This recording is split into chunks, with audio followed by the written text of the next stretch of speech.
Hello everyone, सबैजनालाई स्वागत छ मेरो नेक्स्ट भिडियोमा। अनि आज चाहिँ म भर्खर रोपेको मेरो फुलहरू छ। अनि यो फुलहरू साह्रै धुलो भयो नि त फुलको बाहिर पछाडि, अनि त्यही भएर यो धुलोहरू चाहिँ उडाइदिनु पर्यो भनेर अस्तिदेखि सफा गर्नु पर्यो भने त नभएर यो गमलाहरू सफा गर्दैछु। तर ब्रसले त बेसी सफा हुँदैन कि के हो।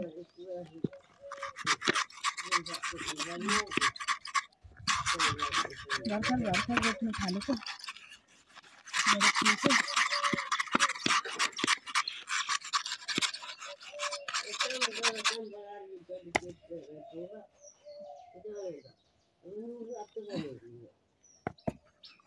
यो फुल चाहिँ फुल्ने थिएछ, मैले चाहिँ अस्ति फुल्दैन होला भने सब्जी टिपेर खाइदिएको आलुसँग मिसाउनुलाई। कति राम्रो पो फुल्यो फेरि, यस्तो ल्याउनु लो कलर चाहिँ।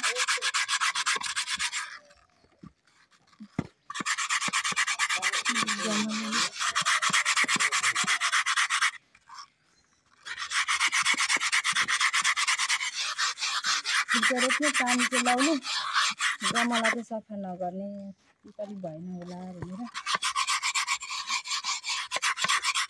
जङ्गल फलाइदिएको साथी मैले चाहिँ आज।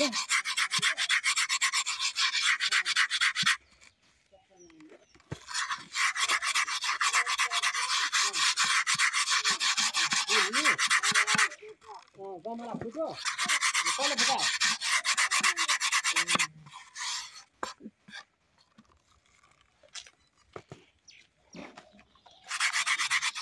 बस ल यो बुइनी बस्ने यहाँ बुइनी बस। अरे बा बस्नुपर्छ अनि त्यो मान्छे मेरो माइती घरदेखि ल्याएको जिरेनियम फुल कति राम्रो थियो, तर नहुने रहेछ। तर यो चाहिँ अब यो पहाडको फुल चाहिँ नहुने रहेछ। कति राम्रो, यो कस्तो राम्रो कलर थियो। अनि यो अनि व्हाइट कलरको अनि एउटा के भन्छ पिङ्क कलरको थियो, पिङ्क कलरको ल्याएको थिएँ।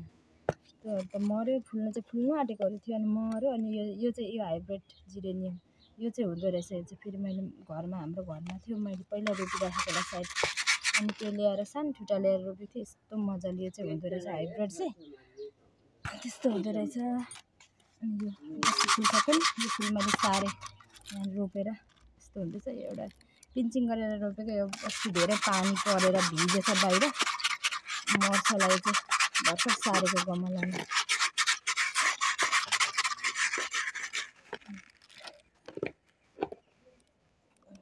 पहिला थियो गमलाभरि धुलो लागेर गमला सफा गर्ने मन थियो। यो त मैले अस्ति सब्जी टिपेर खाएर ठुट्टा बनाइदिएको, यहाँनिर फुल्ने हो कि नफुल्ने, फुल्दैन होला भनेर खाइदिइहालेँ आलुसँग मिसाएर। स्वास्थ्यको लागि राम्रो अरे यो, मासुमा भन्दा धेरै हुन्छ अरे कि यो फुल। त्यही पहाडतिर त बारीमा हुन्थ्यो अनि यसलाई त झार भनेर उखालेर फालिन्छ, सुँगुरहरूलाई चारो दिइन्थ्यो बनाएर। तर यस्तो फेसबुकतिर हेर्दा चाहिँ मासुमा जति पाइने प्रोटिनहरू हुन्छ नि, प्रोटिन के पाइन्छ मासुमा पाइने जस शरीरले पाउने शक्तिको स्रोतहरू भन्दा धेरै चाहिँ यो फुलमा पाउँछ अरे। अनि त्यही भएर मैले चाहिँ कस्तो हुन्छ भनेर चाख्नु मन लागेको थियो, अनि आलुसँग मिसाएर चाखेको। अमिलो हुँदो रहेछ, अनि चिप्लो हुँदो रहेछ, मिठो हुँदो रहेछ। यो भयो। अनि यो चाहिँ यो पनि पिङ्क कलर फुल छ। यो चाहिँ पहाडमा चाहिँ अलिक कस्तो बिच्रिक्कै परेको थियो हाम्रो घरमा, तर यहाँ ल्याएर मैले सारी रोपेको माघमा। यहाँ चाहिँ यतिको फस्टिरहेछ। अस्ति फुलेको पनि थियो, तर पानी पो धेरै भयो होला यसलाई। छड्के पानी पसेर नि, आकाशबाट परेको पानी पसेर बाहिर रोपेको ओइलेला जस्तो भइरहेको छ।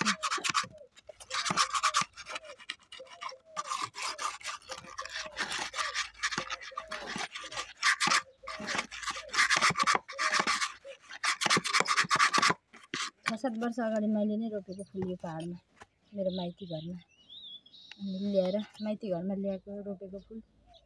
अनि यता मेरो बुढाको घरमा पनि भयो। यो चाहिँ यो दुईटा चाहिँ फुलाउन सके, फुलेको थियो जस्तै। यहाँनिर पनि फुलिरहेछ मेरो फुल, तर एकछिन फुल्ने, तर कस्तो राम्रो फुल्ने। तर मेरो छोरीले त्यो पनि भचाएर खिचेर फुलको पाल गरिदिन्छ।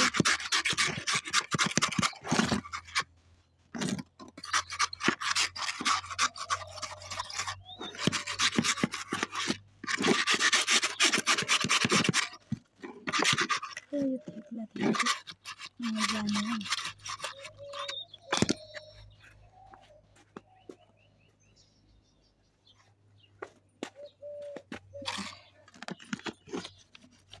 बरु कपडाले चाहिँ मजाले जाने रहेछ यस्तो अवस्था चाहिँ।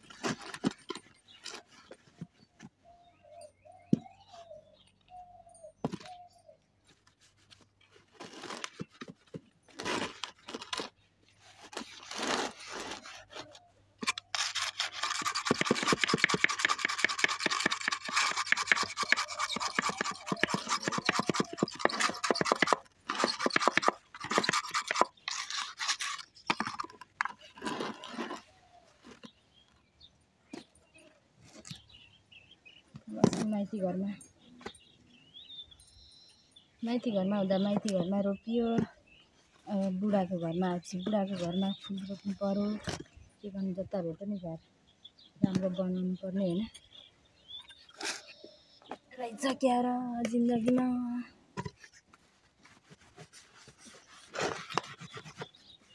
छोरीले भाँचेर छुट्टै बनाइदिएको छ नि त फुल त। फुल्ने भन्दा पनि चाहिँ सिनको लागि मात्रै रहेछ। कमलो हुँदो रहेछ, समय त भाँचिहाल्छ। फुल्दा गर्दा भाँची जाने रहेछ।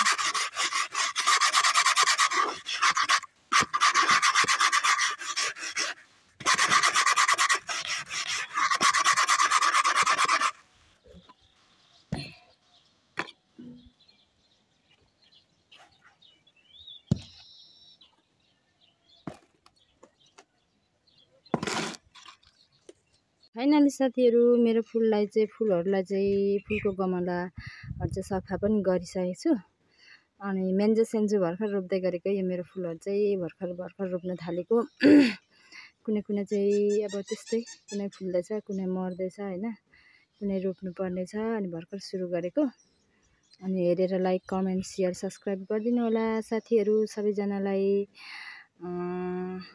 जति पनि मेरो भिडियो हेर्नुहुने, मेरो युट्युबमा सब्सक्राइब जसले सब्सक्राइब गर्नुभएको छ सबैजनालाई थ्याङ्क यू। अनि फेरि अरू नयाँ मेरो भिडियो हेरेर सब्सक्राइब गरिदिनु होला, नयाँ मित्रहरूलाई मित्र बन्नु होला भन्न चाहन्छु। अनि थ्याङ्क यू, बाई बाई।